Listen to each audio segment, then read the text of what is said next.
Итак, дамы и господа, BodogFight счастлив представить вам следующий бой в тяжелой весовой категории до 120 килограммов. И в красный угол ринга я с удовольствием приглашаю представителя США. Это Dan Evensen.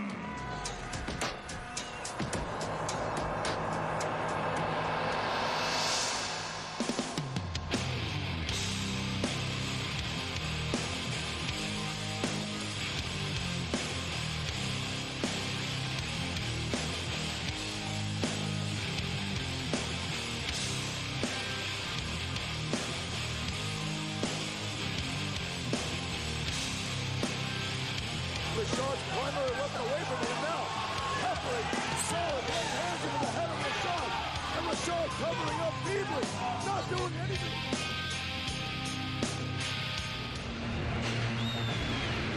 Dan Evensen out of Las Vegas, Nevada, and the highlight package says it all. Look out for what he calls the pimp hammer. That's that big right hand that he likes to lay down on the heads of his opponents. And you've seen him. He's landed 30, 40 shots on his last opponent here in BodogFight, and tonight he takes his game to Russia. There we see Kerry Takagawa, veteran actor, must have been in about 200 feature films by now. You're always going to see luminaries at ringside at a BodogFight event, and especially one as prestigious as this. And just taking a look at the magnitude of Dan Evensen, it's no mystery why he likes to call himself the Viking, Jeff. Yeah, this is one nice guy outside the ring, but in the ring, he turns into a different person. Представить вам его соперника в черном углу ринга. Это родом из Риги, но представляющий Россию Константин Глухов.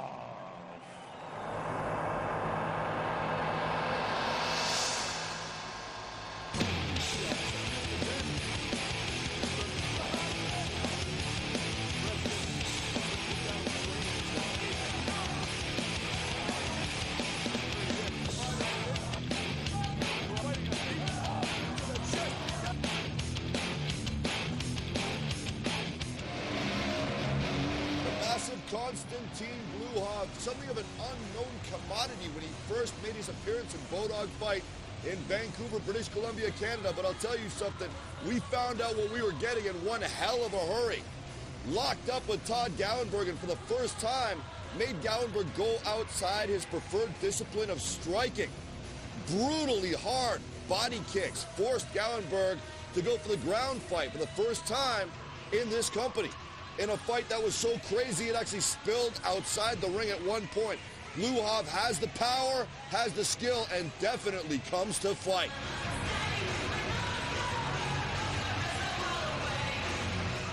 Дамы и господа, представляю вам соперников. Итак, справа от меня, в красном углу ринга, бойцу 33 года. Его рост 193 сантиметра и вес 115,5 килограммов. Его профессиональный рекорд 8 побед, 2 поражения.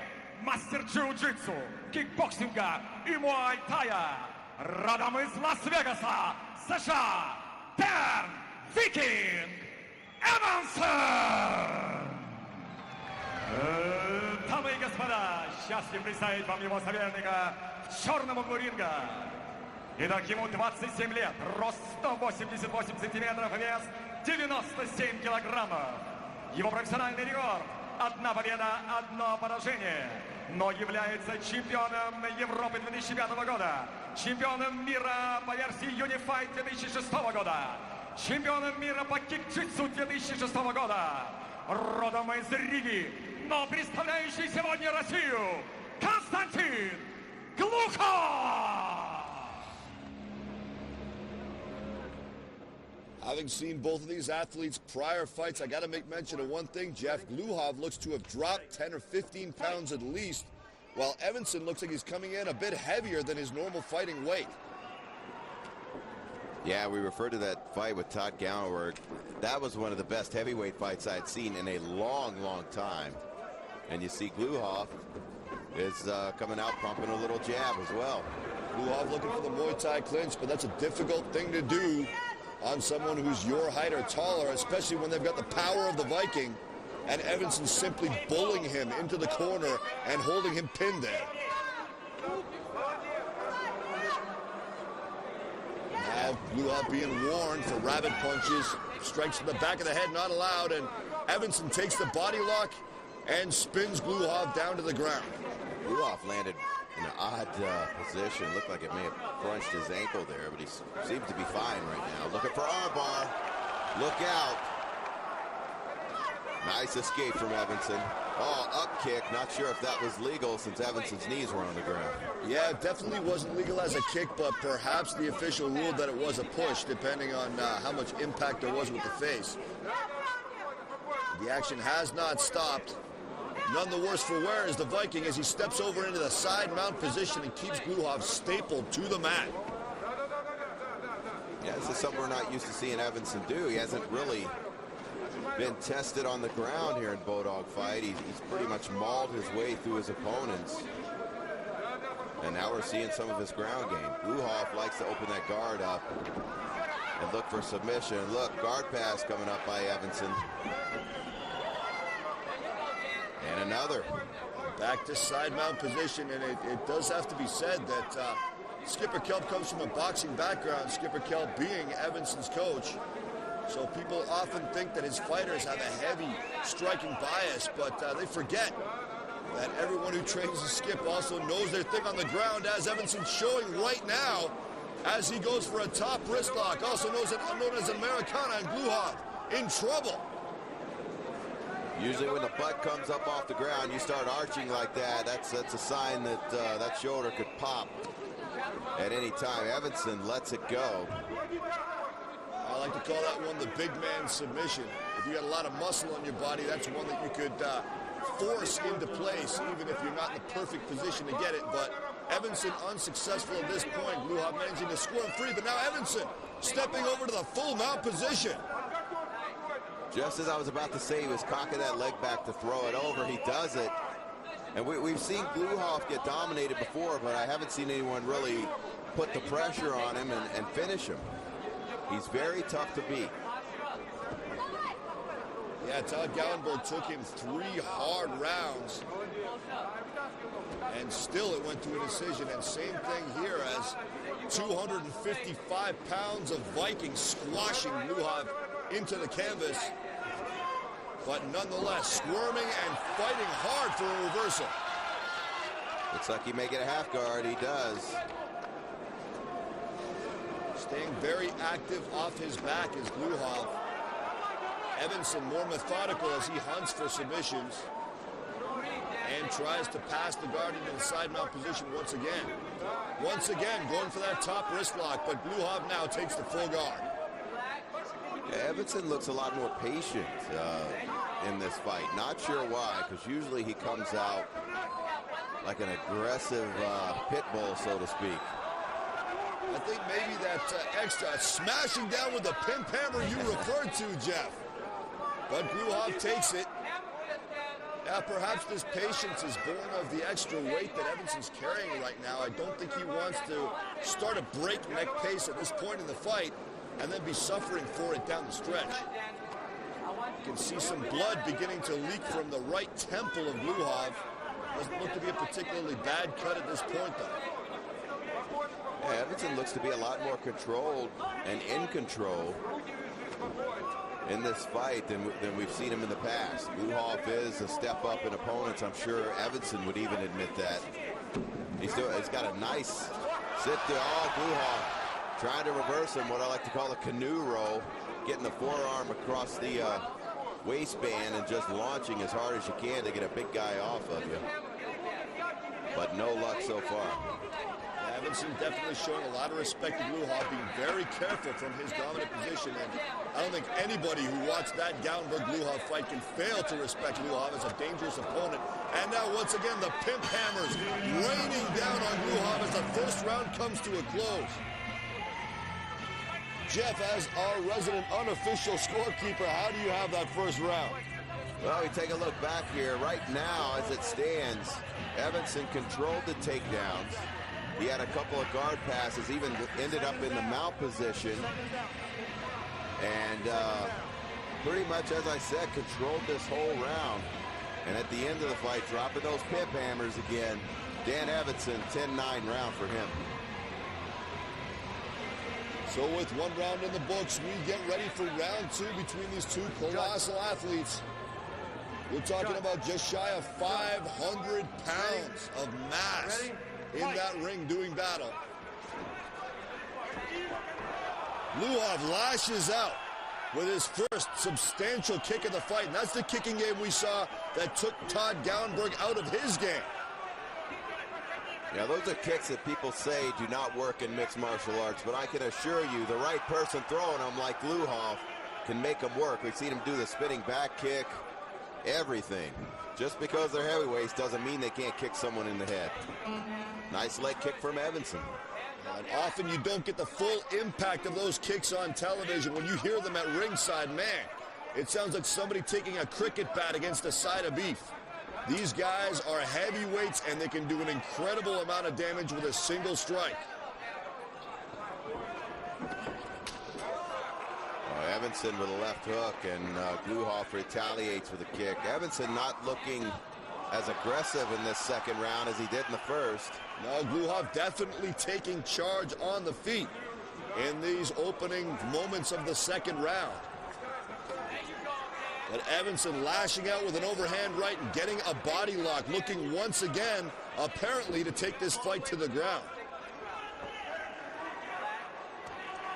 And you mentioned the pace before, Jeff. Evensen keeping a more methodical pace. And I think you can see why now. He's already looking like he's starting to flag just a little bit. So definitely he'd be well advised to conserve his resources. Yeah, he gets it to the ground. I think he's perfectly comfortable on the ground. I think that is Gluhov's weakness, is that he has that sort of unorthodox stand-up. He's got a solid defensive ground game. But when you put him there, I think Gluhov really and truly wants to stand.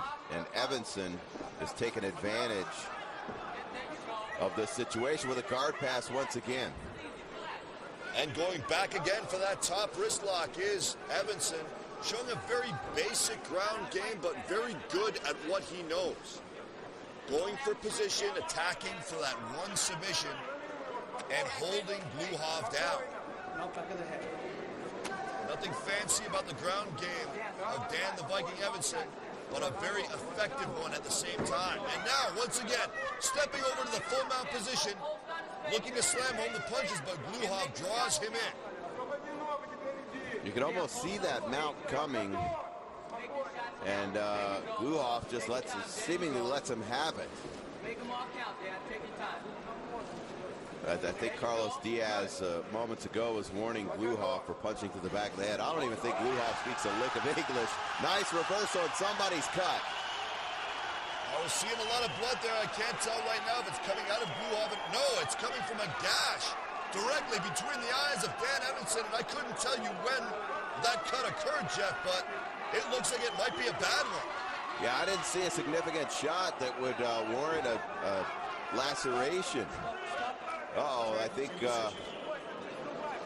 I thought Carlos Diaz was going to stop it. It's not flowing into the eyes. You see it, it's flowing down the side of the head. But you're right, Paul. I didn't see where that happened. It's a good call by official Carlos Diaz. Many referees would have panicked and stopped the action for the doctor to examine the cut, but as the seconds wear on, it's obvious that at this particular moment anyway, the cut is not a dangerous one, so the action continues. And now Gluhov looking to get to work with his ground and pound, but Evensen largely shutting it down. Gluhov looking to his corner for advice. This is one advantage that both fighters are going to have. As you said, Jeff, you don't think that Gluhov speaks a lick of English, and I'm pretty sure that the Scandinavian Viking doesn't speak any Russian either, so both fighters able to get advice from their corners without their opponent knowing what's being said. And now, Evensen looks like he's going for a triangle choke. Yeah, that was a slick move. He's almost got his head's out. He's got armbar, though. He's got to look out and move around the side. And now Evensen, got to give him credit for going for the kill. Didn't get it, but look at the position he's in. He's got less than a minute to power his way through this second round. Right now, I've kind of got it ahead for Gluhov. I think he's controlled the pace this time around. I do have to agree about Evensen, though, Jeff. He actually showed transitions there, which is something you rarely see out of big men. Going for the triangle, then going for the armbar, and then turning it into a sweep and ending up right back in the side mount position as the final seconds of this second round tick away, and Evensen steps over for the umpteenth time into full mount. Yeah, he is clearly taking advantage of the last 40 seconds of this round. He's going to steal it if he maintains control. Look at this. Oh, the rope got in the way, but there, that arm is extended. Gluhov gets out. How the heck did he get out of there? That arm looked badly hyperextended. I have absolutely no idea why Konstantin Gluhov did not tap. That is freakish flexibility. Yeah, the crowd erupted there towards the end of the round. They rang the bell. It was so loud in here that no one heard the bell ring. A very tired-looking Viking sits on his stool, and an equally tired-looking Gluhov gets advice from his corner. You have to think, Jeff, that arm is killing him at this point. Yeah, it was fully extended for about a second, maybe a second and a half, and all it takes is one little frame of your life, so to speak, a split second, and that arm can pop. So thus far, again, Gluhov, as I said, controlled the stand-up, but Evensen, once he got the body lock and got it to the ground, it was all him. He showed great transitions. There was a nice reversal from Gluhov, but he closed the round with this armbar attempt. As we said, yeah, it wasn't in as tight as I originally thought, but that's a 10-9 round for Evensen. And now we move into round three. Round three is not something that Dan Evensen's used to hearing. This fight very much unlike the one-round stomping, or less than one-round stomping he laid on Jeremiah Constant in Costa Rica. And if you want to check that fight out, get yourself on over to www.bodoglife.net. Oh, Gluhov. Try the right hook. I'm sorry, Paul. Evensen, I was just going to say, Evensen's still coming forward in spite of looking fatigued. I think Gluhov the fresher of the two fighters right now, but Evensen with a massive size and strength advantage that he's going to want to, I think, take it to the ground to exert. Throwing a kick, but you can see by the way he lost control of himself that he is one tired warrior at this point. Oh, just as Gluhov landed a kick, he got stuck right in the chin. Gluhov looking very refreshed, changing stances from southpaw to traditional every 15 or 20 seconds. That's another thing that gave Todd Gallenberg trouble, is that Gallenberg uses that as a weapon, switching stances from southpaw back and forth. And Gluhov was able to do exactly that. Now Gluhov landing a beautiful leg kick on Evensen. Yeah, Evensen, I would think, would not want to take that additional risk. Get this to the ground as quickly as he can. Another nice leg kick by Gluhov. Evensen smartly running Gluhov into the ropes because Gluhov was pretty much having his way with Evensen in the striking game. Evensen doing what has worked for him up to this point. Rushing forward like a bull, taking the body lock, and if this goes his way, and it does, he is going to drive Gluhov back down to the canvas once more. Gluhov has got to hope that the fight stays stale long enough in a guard to where he can get stood up again, but Evensen has been so aggressive with his guard passes, it's not happening for him. Stop. Action being momentarily halted as the fighters are turned back toward ring center, keep the ropes from being a factor in this fight. Gluhov bringing his knee up, trying to block the arm of Evensen, but Evensen almost effortlessly passing the guard of Gluhov and getting into a very familiar side mount position. Yeah, once again, whenever a fighter, you know, I've heard of fighters purposely wanting to stall on the ground to get stood up. Can't do that against someone like Evensen. I mean, even if you put him in the guard just like Gluhov did, he's got to hold on and wait and hope that it gets stood up. But Evensen is showing a great ground game that I haven't seen out of him before. I don't think Gluhov can use stalling tactics in this fight. We're in the last 2 minutes of the final round, and I concur with you, Jeff, that I think that he would be behind on the scorecards at this point. Yeah, look at Evensen going for the Americana once again. Gluhov, as I said, he's just hard to finish. You know, he may not be being a top 5 heavyweight in the world, but this guy's hard to beat. He's one of those nightmare opponents that, like you said, Jeff, may not even be a threat to win, but he can make anybody look bad. And Evensen, perhaps not looking his best because he's used to finishing his opponents in the first round, but definitely pulling ahead against a very capable Konstantin Gluhov at this point. Now in Gluhov's half guard as Gluhov peppers away with what I would think would be ineffective body punches. Yeah, Gluhov wasn't even defending himself. I mean, Evensen could have mounted him 5 or 6 times there at one point. The legs were completely out, wide open for the mount. But I don't know why Evensen didn't take it. I hear Skipper Kelp in the corner telling him mount, mount. Yeah, many fighters have made the mistake of coasting through the last minute of a fight, and especially in the sport of mixed martial arts where anything can happen. You don't want to let your guard down for 1 second. There it is. That's another effortless mount by Evensen. He's looking a little fatigued. I'm sure he's happy that there's just over 40 seconds left in this fight. Stop.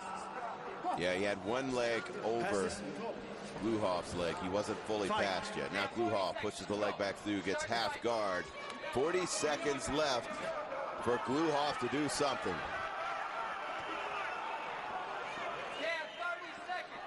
The dominant body control of Dan Evensen has been the story of this fight.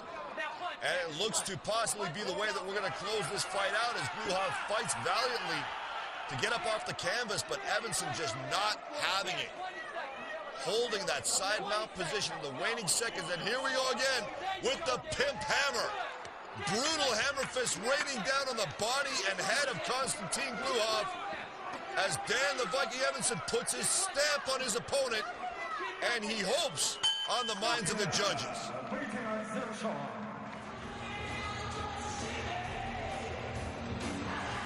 That probably took everything out of Evensen. Not a happy face.